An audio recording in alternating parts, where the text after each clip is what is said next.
ತಲಾಂತರದಿಂದ ನಮ್ಮ ವಂಶದ ಕೀರ್ತಿಯನ್ನು ಕಾಪಾಡುತ್ತಾ ಕುಲ ತಿಲಕಗಳ ತಲೆ ಕಾಯುತ್ತಾ ಹೆತ್ತ ತಾಯಿಗೂ ಹೊತ್ತ ಮಣ್ಣಿಗೂ ಮಿಗಿಲಾಗಿ ಅಮ್ಮಂದಿರಿಗೆಲ್ಲ ದೊಡ್ಡಮ್ಮ ಉಚ್ಚಂಗಮ್ಮ ಎಂದು ಕರೆಸಿಕೊಳ್ಳೋ ತಾಯೇ ಉಚ್ಚಂಗಿ, ಇದು ನಿನಗೆ ಶರಣು ಅಮ್ಮ.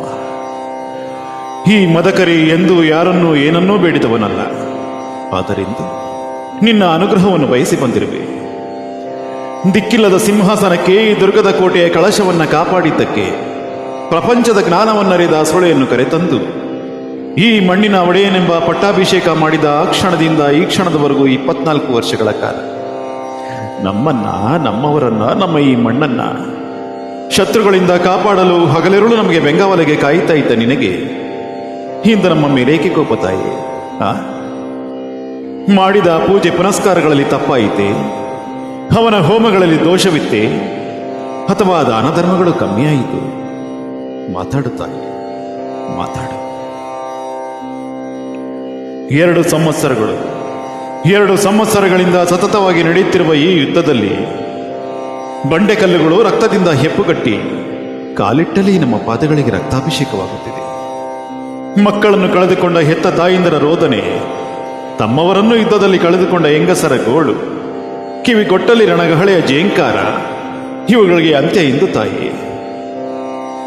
ಮದಸಿದಾನೆಯ ಮದವನಡಗಿಸಿ ಮದಕರಿಗಳೆಂಬ ಖ್ಯಾತಿಯನ್ನ ತನ್ನವರಿಗಾಗಿ ಉಳಿಸಿ ಹೋದ ಚಿತ್ರನಾಯಕ, ನಮ್ಮ ವಂಶದ ಮೂಲಕಾರಕ, ಶತ್ರುಗಳ ಪಾಳ್ಯಕ್ಕೆ ನುಗ್ಗಿ ಸಾಳುವ ನರಸಿಂಗರಾಯನ ಪಟ್ಟದ ಕುದುರೆಯನ್ನೇ ಆರಿಸಿಕೊಂಡು ಬಂದ ಮೋಟುಗೈ ತಿಮ್ಮಣ್ಣ, ನಮ್ಮ ವಂಶದ ದೊಡ್ಡಣ್ಣ. ದೇವಪುರದ ಕೋಟೆಯಿಂದ ಹಿಡಿದು ಹರಪನಹಳ್ಳಿಯ ಕೋಟೆವರೆವಿಗೂ ತನ್ನ ಆಧಿಪತ್ಯವನ್ನು ವಿಸ್ತರಿಸಿ ಕೆರೆಯ ದಂಡನ್ನ ಹೊಡೆದೋಡಿಸಿದ ಗಾತ್ರಿಮಲೆ ಹೆಬ್ಬುಲಿ ಕಸ್ತೂರಿ ರಂಗಪ್ಪ ನಾಯಕ, ನಮ್ಮ ವಂಶದ ಕೀರ್ತಿ ತಿಲಕ. ತನ್ನ ಗಂಡು ಗೊಡಲಿಯಿಂದಲೇ ಶತ್ರುಗಳ ಶಿರಗಳನ್ನು ಚೆಂಡಾಡಿ ತನ್ನ ಪರಾಕ್ರಮವನ್ನ ಇಡೀ ಕರ್ನಾಡಿಗೆ ಸಾರಿದ ಗಂಡುಗೊಡಲಿಯ ಸರ್ಜ, ಹಿಮ್ಮಡಿ ಮದಕರಿ ಭೂಪಾಲ, ಸಮರದೋಳ್ ರಣಲೋಲ. ಹಿಡಿದ ಕತ್ತಿಯನ್ನ ಕೆಳಗಿಳಿಸದೆ ಸದಾ ಶತ್ರುಗಳ ರಕ್ತದಿಂದಲೇ ತನ್ನ ಕತ್ತಿಗೆ ರಕ್ತಾಭಿಷೇಕ ಮಾಡಿಸಿ ವೀರ ವಿಜಯನಂತೆ ಮಿಂಚಿ ಮರೆಯಾದ ರಾಜ ಬಿಚ್ಚುಗತ್ತಿ ಭರಮಣ್ಣ ನಾಯಕ, ನಮ್ಮ ನಾಯಕರ ಕುಲ ತಿಲಕ. ಇಂತಹ ರಣಕಲಿಗಳ ರಕ್ತವನ್ನು ಹಂಚಿಕೊಂಡು ಜನ್ಮ ತಳೆದ ಈ ರಣಭಯಂಕರ ಕಾಮಕೇತಿ ಕುಲತಿಲಕ, ಗಂಡರ ಗಂಡಾರಣ ಪ್ರಚಂಡ, ಗಂಡುಗೊಡಲಿಯ ಬಂಟ, ಈ ರಾಜ ಮದಕರಿ ನಾಯಕನ್ಯಾರೆಂಬುದನ್ನು ಆ ಶತ್ರುಗಳಿಗೆ ತೋರಿಸುವ ಕಾಲ ಸನ್ನಿಹಿತವಾಗುತ್ತಿದೆ ಅಮ್ಮ. ಚಿತ್ರದುರ್ಗದ ಕೋಟೆಯನ್ನು ಬೆಲ್ಲದಚ್ಚೆಂದು ತಿಳಿದು ಜೊಲ್ಲು ಸುರಿಸುತ್ತ ನೊಣ, ಇರುವೆ, ಕರಿಗೊದ್ದಗಳಾಗಿ ಹಿಂಡು ಕಟ್ಟಿಕೊಂಡು ಬಂದಿರುವವರಿಗೆ ಇದು ಬೆಲ್ಲದಚ್ಚಲ್ಲ, ಗಂಡು ಮೆಟ್ಟಿದ ನಾಡಿನ ಬಂಡೆ ಕಲ್ಲುಗಳು ಎಂದು ತೋರಿಸಿ ಜೊಲ್ಲು ಸುರಿಸುತ್ತಿರುವವರ ನಾಲಿಗೆಯನ್ನು ಕೊಯ್ದು ಕಡೆಯಲ್ಲೆತ್ತಿಸಲು ಬಂದಿರುವವರ ಹಲ್ಲು ಮುರಿದು ಶತ್ರುಗಳ ತಲೆಯನ್ನು ತಂದು ಇಂದಿನ ಅಂಗೈಯಲ್ಲಿ ತೂಕಾಕುತ್ತೇನೆ. ಆಶೀರ್ವದಿಸ, ಆಶೀರ್ವದಿಸ.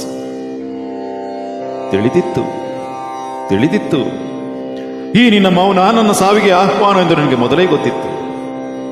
ಯಾಕೆ ಈ ಆಪತ್ತಿನ ಸಮಯದಲ್ಲಿ ಹತಾಶೆಗೊಳಿಸುತ್ತಿರುವೆ?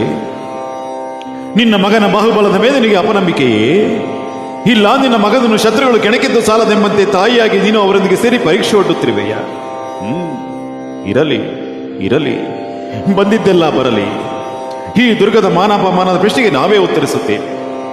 ಈ ಚಿಮ್ಮುಲಾದ್ರಿಗೆ ಒದಗಿ ಬಂದಿರುವ ಕೇಡನ್ನ ಬುಡ ಸಮೇತ ಕಿತ್ತೊಗೆದು ವಿಧಿ ಲಿಖಿತದಂತೆ ಶುರುವಾದ ಈ ಕದನವನ್ನು ನಾವೇ ಅಂತ್ಯಗೊಳಿಸುತ್ತೇವೆ. ಇಲ್ಲವೇ ರಣರಂಗದಲ್ಲಿ ಹರರುಂಡೆಗಳನ್ನು ಚೆಂಡಾಡಿ ಶತ್ರುಗಳ ದೇಹದಿಂದ ಹರಿಯುವ ಕೆಂಪು ನೀರಿನಿಂದ ಸ್ನಾನವನ್ನು ಮಾಡಿ ಈ ನಿನ್ನ ಚರಣಗಳಿಗೆ ನಮ್ಮ ತಲೆಯನ್ನು ಹೂವಾಗಿ ಅರ್ಪಿಸುತ್ತೇವೆ. ಇದು ಸಂಪಿಗೆ ಸಿದ್ದೇಶ್ವರನ ಮೇಲಾಣೆ. ನ್ಯಾಯ, ನೀತಿ, ಧರ್ಮ, ವೀರ ಪರಾಕ್ರಮಗಳ ನಾಡೆಂದೇ ಲೋಕಪ್ರಸಿದ್ಧಿಗೊಂಡಿರುವ ಈ ದುರ್ಗದ ಮಣ್ಣಿನ ಮೇಲೆ ತಲೆಬಾಗಿ ಶತ್ರು ಸಾಮ್ರಾಜ್ಯವನ್ನು ಆಳುವುದನ್ನು ನೋಡುವುದಕ್ಕಿಂತ ತಲೆ ಹೋದರೂ ಸರಿಯೇ. ಈ ದುರ್ಗದ ಒಂದಡಿ ನೆಲವನ್ನು ಸಹ ನಾನು ಅವರಿಗೆ ಒಪ್ಪಿಸಲಾರೆ. ಇದು ತಾಯಿ ಏಕನಾಥೇಶ್ವರಿಯ ಮೇಲಾಣೆ.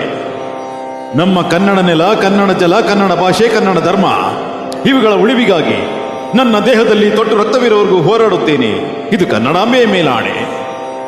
ಎದುರಾಳಿಯ ರುಂಡವನ್ನು ಚಂಡಾಡಿ ರಕ್ತವನ್ನು ಹರಿಸಿ ಭೂತಾಯಿಗೆ ಅಭಿಷೇಕ ಮಾಡದಿದ್ದರೆ ಈ ಮೀಸೆಯನ್ನು ಕುರುಚಿ ಹುಲ್ಲೆಂದು ತಿಳಿದು ಕೊಯ್ಸುತ್ತಾಯೇ ಉಚ್ಚಂಗಿ. ಈ ಮೀಸೆಯನ್ನು ಕುರುಚಿ ಹುಲ್ಲೆಂದು ತಿಳಿದು ಕೊಯ್ಸು. ಜೈ ಉಚ್ಚಂಗಮ್ಮ, ಜೈ ಉಚ್ಚಂಗಮ್ಮ.